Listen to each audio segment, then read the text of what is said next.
Time to review the next cinder block in the Stormlight Archive. This one is Oathbringer. This is the introduction song. It's not very good, but it's not too long. Okay, so before I start, I just want to say that this book is about as good as Words of Radiance, which is to say, really, really good, just not quite as good as Way of Kings. However, I'm not going to talk so much about the good stuff just because it's pretty much the same as the first two books, and I don't want to sound like a broken record, you know. All the characters are great. You know, Shallan gets a lot better in this one. She becomes more developed. Dalinar, we find out about his backstory and everything in this one, and that's obviously great. You know, seeing him try and lead this coalition of nations is great and all.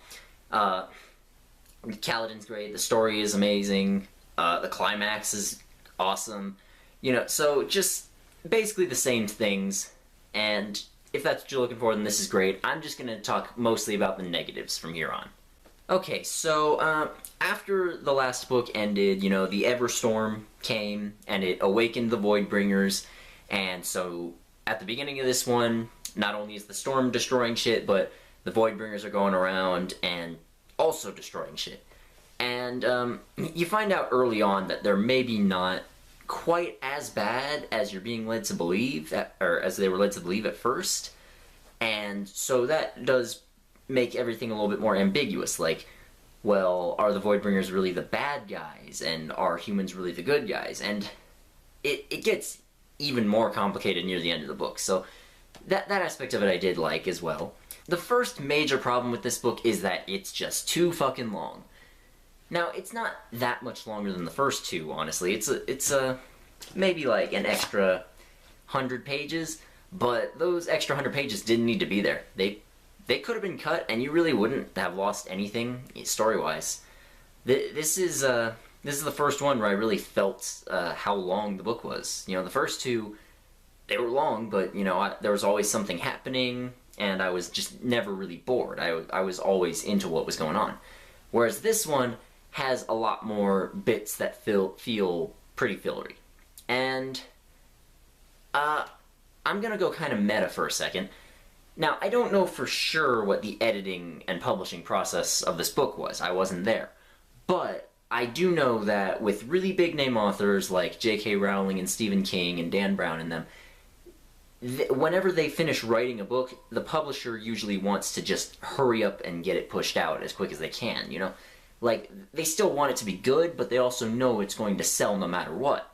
So, the editing process for those will be a lot more streamlined, and it won't be quite as intense as it would be with others. And so, because of that, sometimes those authors, if you read them, they do occasionally have plot holes or typos, and they contradict themselves sometimes. And I'm worried that that might be starting to happen with Brandon Sanderson, because there's no real plot holes in this, but, like I said, it's just too long, and I feel like most editors would have, if it wasn't written by Brandon Sanderson, most editors would have said, alright, let's cut out a bunch here and here. So, yeah, that's pretty bad. But the other 1,100 pages are generally really good. The second problem, it's kind of small in the grand scheme of things, but as someone who's read really long fantasy stuff that went on way too long, it bothers me a lot more than it probably would other people. If you remember, in Words of Radiance, partway through, there were really big riots in Kholin, which is the capital of Alethkar, and, you know, the king and everyone has been really far away from it for years and years, and there was a riot, and they lost communication with the city around the time the Voidbringers came. And so they mentioned, okay, yeah, we need to go investigate this, but we gotta do some other things first. Okay, that's fine, but the time between mentioning the investigation and actually going out and doing it is like over 350, 400 pages, something like that. And they mention it several times too, like, oh, we're preparing to do this. No, don't talk about preparing to do things, just go. Okay, it's like that scene in Spaceballs where Dark Helmet's like, you're always preparing to do things, just go. Like, seriously, just fucking do it. I don't want to have that in the back of my mind, because, like, I'm excited for that, yeah, but I don't want to have it in the back of my mind thinking that, okay, we're just kind of spinning our wheels right now and getting ready to do the fun things. Like, no, just go into it, man. And once they actually get there and start investigating, it's really good. But I just, it really bothered me that I had to wait so long for it. The third really big problem that bothered me was there's this really long sequence where a couple of characters go into Shadesmar, which is the cognitive realm where Spren live. And I won't say how they got there or anything, so relax. But, yeah, a couple of characters go there, and they're stuck there for a very long time. And the whole time I'm just thinking, man, I don't care. Like, I mean, it's not the worst I've ever read. Like, there's a couple bits that are kind of interesting in there, but overall, like I keep saying, it could have been trimmed down a lot, because, I mean, most of the time they're in Shadesmar is them traveling anyways, and as a general rule, readers don't care about people walking. They don't care about the traveling. They want to just know what happens when they get to the place they're going.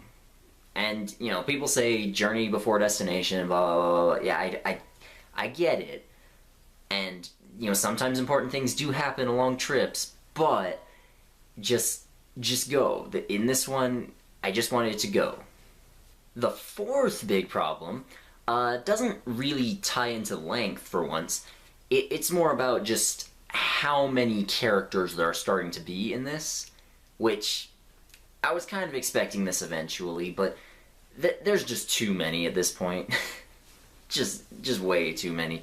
Like, the first two books, you know, they were long, but they only focused on pretty small casts of characters. And, you know, we got to know all of them pretty well by the end of Words of Radiance. Whereas this one, it talks a lot about minor characters that were around before, and it introduces a bunch of new ones, and so it's just like this whole long laundry list of names that you need to remember. And again, I expect that sort of thing from epic fantasy at this point, but it just makes the whole learning curve a lot steeper, which is kind of obnoxious. So yeah, this book was a little bit more frustrating to get through than the other ones, but it's not bad by any means. It's still really, really good. I still really enjoyed it. You know, there's still great action scenes. There's a lot of whole shit moments in it, which are really exciting, and I still really want to know what happens next. Like, I don't know when the fourth book's going to come out, because this one was only out a couple months ago, so it'll probably be 2 years or something until we get the next one, but whatever, we'll wait, and I'm excited. It's a good book, read it.